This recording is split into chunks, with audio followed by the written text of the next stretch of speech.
5-Minute Philosophy episode 4. Thanks for being here again.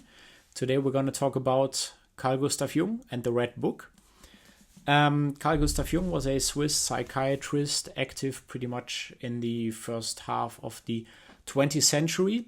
And in the Red Book, written between 1914 and 1930, he wrote about his dreams, his emotions, his the images that he had in his mind. Jordan Peterson calls those memes. And it's essentially sort of a diary containing a lot of stories that Jung thought about, dreamed about, and reflected on. Very interesting to read, also quite demanding, I would say. And I will start with the excerpt now, which is about the path that we all follow.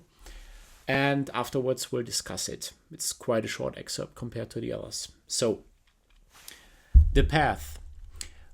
The path, or whatever it may be that we walk upon, is our path, the right path. There are no predetermined paths to the future. We say this is the path, and so it is. We build the road as we walk. Our lives are the truth we seek. Only my life is the truth itself. We create the truth by living it. So the topic, obviously you got it, is the path that we're supposed to walk on to complete during our lives, to make our life lived well, to achieve our aims in whatever way we get there and whatever that means, essentially. Our path is the set of steps that we take towards the aim. But what is the aim?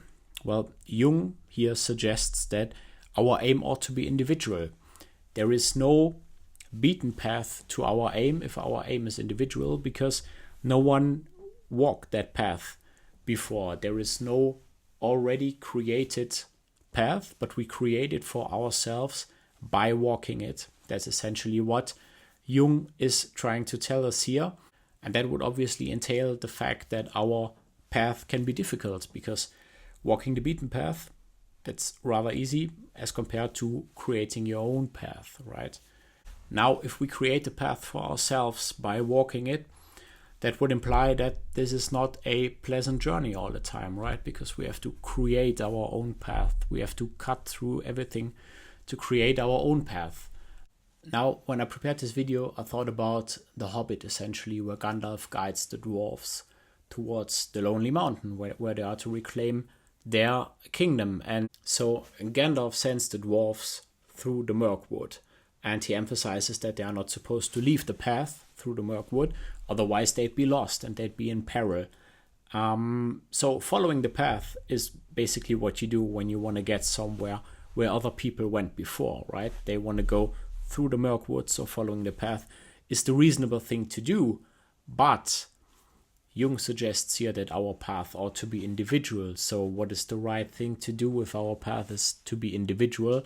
Well, it would be to create our own path, right? To our own aim, and not the aim where a lot of people have been before us. So imagine you stand in a field surrounded by tall grass. There is no path whatsoever, but you can see your aim. The only path there is, that's a path behind you that led you where you are. But as long as you can see your aim, you can move towards that aim. And you can create your own path, as Jung suggests here. And if you meet an obstacle, you walk around the obstacle, and then you keep on following your path. And that's obviously more difficult than following a nicely paved road. But it's more promising as well, because it can take us somewhere where few other people or no other people have been. And that would indeed then be the individual aim, the place that we as individuals want to go. What happened in the Mirkwood? Did the dwarves just follow the path and everything went nicely? No, obviously not. So for everyone who watched the movie or read the story, the dwarves encountered the elves, the orcs, the spiders. They had to fight all of them. They had to flee from Thranduil's prison. And none of that was easy. But the fact that it wasn't easy allowed the dwarves to grow. If they would just have stayed on the proper path, they would not have had this possibility to grow, to become more able, and eventually they would need all that ability in the fight for their kingdom against Smaug, the dragon, and against the orc armies.